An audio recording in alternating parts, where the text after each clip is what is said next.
Alhamdulillah jamaah masih di Islam itu Indah dan hari ini kita sedang membahas tema mengejar layangan putus. Masya Allah, tadi Ustadz Maulana nih kita sedang membahas Gemes saya bahas hal-hal tema. yang bikin kita tuh jadi emosi. Apalagi kaum perempuan karena udah nonton nih. Ini lagi viral banget. Nah berkaitan dengan layangan putus ini kan analogi ya. Ini bagaimana kalau misalnya di dalam rumah tangga itu ada orang ketiga. Nah tapi kadang nih ya ini curhat aja nih biasanya.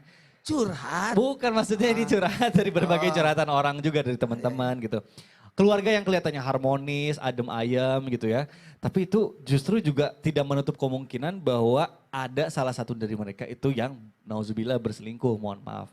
Nah ini benar gak sih katanya kalau misalnya orang yang suka atau misalnya pernah selingkuh itu agak susah dihilangkannya karena sudah masuk menjadi kebiasaan atau watak gitu. Nah menurut sudut pandang Islam, seberapakah kuat faktor kebiasaan seseorang dalam berselingkuh? Apakah benar misalnya makin lama itu malah makin jago, makin manipulatif gitu dia berselingkuhnya? Mohon penjelasannya guru, silakan. Makasih banyak. Sepandai-pandai tupai melompat akan jatuh juga. Sepandai-pandai Ustaz Maulana banyak goyang terpleset juga waktu tausiah. Pernah Ustaz? Pernah jatuh. Oh iya. Alhamdulillah jatuh saya. Di Masjid Bani Umar waktu itu. Dan mohon maaf sepandai-pandai orang menyimpan bau harum. Apakah itu durian pasti tercium juga. Apalagi bau busuk. Hati-hati. Mohon maaf tanpa menghakimi. Hanya mengarahkan, hanya mengingatkan, tanpa menjelekkan, tapi harusnya kita tuntun. Karena sepanjang manusia itu hidup, sepanjang itu masih ada peluang untuk jadi orang baik. Sekali lagi, sepanjang masih hidup masih bisa dituntun. Sepanjang masih hidup masih bisa diarahkan. Allah tobatnya, ampunannya Allah itu terbuka sampai nyawa di kerongkongan. Sampai matahari terbit di sebelah barat. Mohon maaf tanpa menghakimi, tanpa menghujat, tanpa menjelekkan.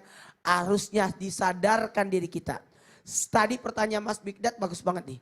Seberapa kuat faktor kebiasaan seseorang dalam berselingkuh? Mohon maaf, dosa itu menggelisahkan. Dosa itu menggelisahkan. Menggelisahkan. Semua yang menggelisahkan itu dosa. Semua yang menggelisahkan. Semua yang makanya dikatakan dosa itu ekor. Ekor itu mengikut. Ekor itu sesuatu yang disembunyikan. Yauma yumpawna fi sururi fataqtuna aja. Ketika manusia dibangkitkan dari kuburnya, manusia akan dibangkitkan dengan bermacam-macam bentuk. Ada yang dibangkitkan kakinya di atas, kepalanya di bawah. Tanya dong Mas Bigdat, itu siapa? Siapa itu? Ada orang dibangkitkan kakinya di atas, kepalanya di bawah. Siapa itu? Mau tahu siapa itu? Siapa itu Ustaz? Dia adalah orang yang punya pasangan baik-baik di rumah mencari wanita lain. Oh, Seberapa kuat? Karena ketahuilah tipu daya godaan jangan mudah ini. Mudah kembali lagi. Karena ada setan yang menggoda. Allah bisa karena biasa. Mohon maaf. Bahkan dosa itu bagikan titik-titik hitam yang menutupi hati. Hati-hati. Selingkuh dosa. Dosa. Ya Allah, ada baik-baik di rumah. Ngapain cari yang lain? Ya Allah, banyak biaya itu kalau selingkuh itu. Betul. Kok tahu? Kok tahu? Tadi saya hanya mengiyakan aja. Betul mulu dari tadi. Kenapa sih? Itu banyak biayanya. Nauzubillah. Isel maaf ya, enggak bercanda doang. Nonton Nanti ini. aku jaga ini dia. Apalagi ketagihan dari dampak negatif. Kenapa yang apa? Kenapa gimana? Bagaimana? Kenapa yang enak-enak Itu yang dilarang. Saya Ayo belum Bunda. lahir. Mengapa yang enak-enak pasti yang dilarang. Nah. Au. Itulah Saya belum lahir. jerat Tapi saya setan. suka suaranya. Belum lahir enak aja. Itu adalah bentuk godaan setan, jeratan setan. Makanya hati-hati. Kenapa masalahnya? Enggak. Saya baru dengar Ustaz Maulana nyanyi. Seberapa kuat karena kebiasaan. Seberapa kuat karena titik hitam menutupi kebenaran. Betul. Kalau artinya sudah tertutup dengan dosa yang banyak, selingkuh dosa. bohong, dosa. Tertutup itu. Tapi harapan itu masih ada ya kalau misalnya kita berharap pada seseorang. Kita akan berharap untuk jadi baik, insya Allah. Betul. Pada akhirnya endingnya Aris pasti nyesal. Waduh, Waktu jadi kecelakaan yang dipanggil siapa? Kinan kan? Kinan, bukan Lydia ya. Walaupun Lydia datang ke rumah sakit. itu pasti terus Lydia sakit. menyetujui. Nanti kita bahas lagi nih kita. Jadi terus, waduh ini bener nih Ustadz Maulana kayaknya udah terpancing juga emosinya di gara-gara nonton. Nah saya mau nanya sama Bunda Tuti ini dari Baik, sudut pandang Hamidah. perempuan. Pas Iya. banget nih. Bunda mohon izin ya. Iya. Ini mohon maaf nih. Kita dari tadi sudah membahas mengenai layangan putus itu adalah analogi dari keretakan rumah tangga, Iya. datangnya orang ketiga. Memang sebaiknya kita mempertahankan gitu ya. Islam juga menganjurkan untuk mempertahankan karena setan itu bisa dapat rewards yang gede banget kalau misalnya berhasil membuat rumah tangga kita rusak. Tapi mohon maaf, ada orang-orang yang memang manusia biasa gitu ya, tidak kuat lagi menahan itu gitu diselingkuhi akhirnya mohon maaf meminta cerai gitu. Nah ini menurut sudut pandang Aduh. Islam gimana nih Ya hukumnya? Allah. Mohon penjelasannya Baik, Bunda Hamida, silakan. izin Ustaz Maulana Isyadu Syarsyam. Bismillahirrahmanirrahim. Allahumma sholli ala Sayyidina Muhammad wa ala ali Sayyidina Muhammad. Ketika di dalam rumah tangga salah satu pasangan melakukan punten perselingkuhan. Sekarang ini ya perselingkuhan itu sedang marak sepertinya. Jadi kadang-kadang tontonan jadi tuntunan, tuntunan jadi tontonan. Yang dulu dianggap tabu sekarang seperti dianggap biasa saja. Nah bagaimana ini kalau seorang istri sudah tidak kuat lagi menghadapi suami yang punten melakukan perbuatan yang tidak baik itu. Bunda ini sebagai perempuan merasakan apa yang dirasakan oleh bunda-bunda seluruh Indonesia. Namanya selingkuh itu pastilah sakit. Ketika hati sudah luka, ketika hati sudah tidak ada lagi yang bisa diungkapkan.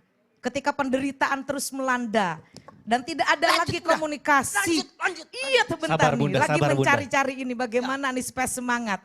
Karena ini masalah yang tidak bisa dipecahkan, maka ujung-ujungnya istri itu merasa lebih baik berpisah. Kalau kita sudah merasa betul-betul tidak sanggup dalam rumah tangga, memang hukum dalam meminta bercerai itu pertama haram. Kalau tidak ada alasan syar'i. Rumah tangga sedang baik-baik aja, istri meminta cerai, suaminya soleh, suaminya bertanggung jawab, memberikan nafkah, memberikan perhatian, ini tiba-tiba dalam diri sendiri meminta gugat cerai atau khulu, maka itu tidak ada alasan untuk kita meminta cerai dan berdosa. Haram hukumnya. Namun ketika perempuan atau istri itu sudah melakukan mempertahankan rumah tangga tapi memang sudah tidak sanggup lagi. Dan alasan yang syar'i, mana alasan yang syar'i? Suami sudah tidak memberikan nafkah lahir batin.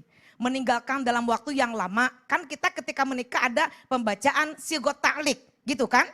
Ketika itu janji pernikahan dilanggar. Ditinggalkan dalam waktu yang lama tidak ada kabar. Kemudian divonislah suami oleh dokter penyakit yang menular dan sangat berbahaya. Atau suami sudah tidak mampu lagi memberikan kewajibannya, memberikan tanggung jawabnya kepada istri. Nah disitulah barangkali kita bermusyawarah yang terbaik. Bagaimana bermusyawarah dulu dengan keluarga, kemudian kita ke pengadilan. Jadi yang memutuskan adalah pengadilan agama. Lalu komunikasilah ini yang terpenting di dalam rumah tangga itu. Kalau terjadi hal yang tidak diinginkan, istri ingin bertahan, bertahanlah.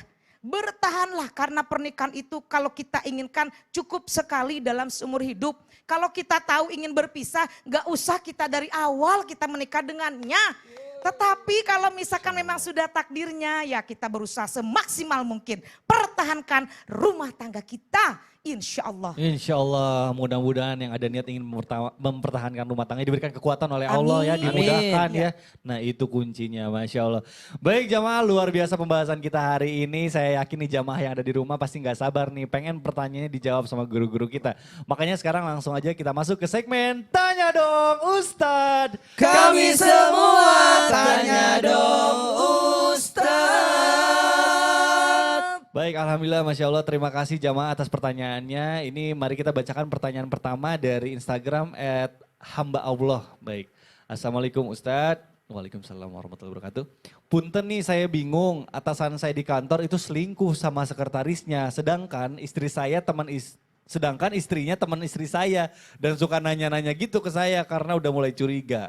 Baiknya saya diem wae atau bilangin ke istrinya tentang yang sebenarnya. Makasih sebelumnya ya. Waduh, ini gimana nih? Jadi sekolah? kalau Silakan saya jawab. amati yang bertanya ini adalah laki-laki yang memegroki Kan istri saya, bosnya. Ya, bosnya itu selingkuh dengan Memergoki, sekret Ustaz. apa? Memergoki. Aku tadi bilang apa? Memergoki. Ya itulah, memergoki. Ya, itu, Iya. memergoki. Dan ketahuilah dan ternyata istrinya sahabatan sama istri bosnya. Nah, ada 3 sebenarnya. Yang pertama, yang dilakukan diam. Tapi ingat, diam itu berarti berkongsi dengan setan yang bisu. Setan yang bisu. Dan ini menjadikan orang ini memiliki tidak punya kepedulian. Berarti dia tidak memiliki sifat kemanusiaan. Harusnya ada sifat kepedulian. Yang kedua, datangi yang melakukannya. Sampaikan yang melakukannya. Bosnya ingatkan untuk senantiasa menjaga rumah tangga. Tidak ada salahnya kita mengingatkan. Ingatkan efeknya, akibatnya, bahayanya, dosanya, penyakitnya, dan sebagainya. Dan yang ketiga, apa yang ketiga? Datangi. Siapa?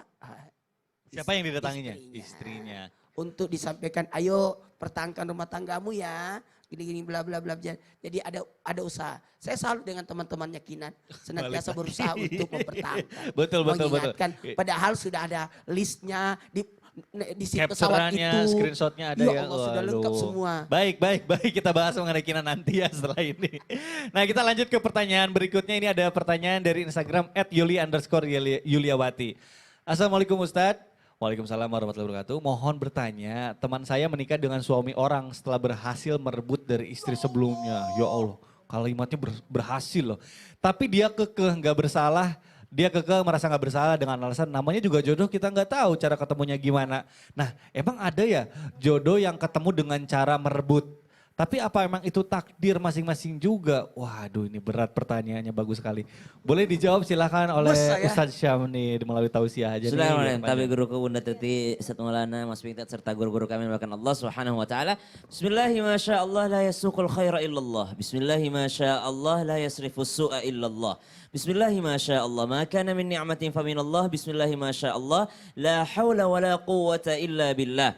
Ketika seseorang bertemu dengan jodohnya, bertemu dengan pasangannya atau menikah dengan orang lain, namun dengan cara ternyata dia menzalimi satu pihak.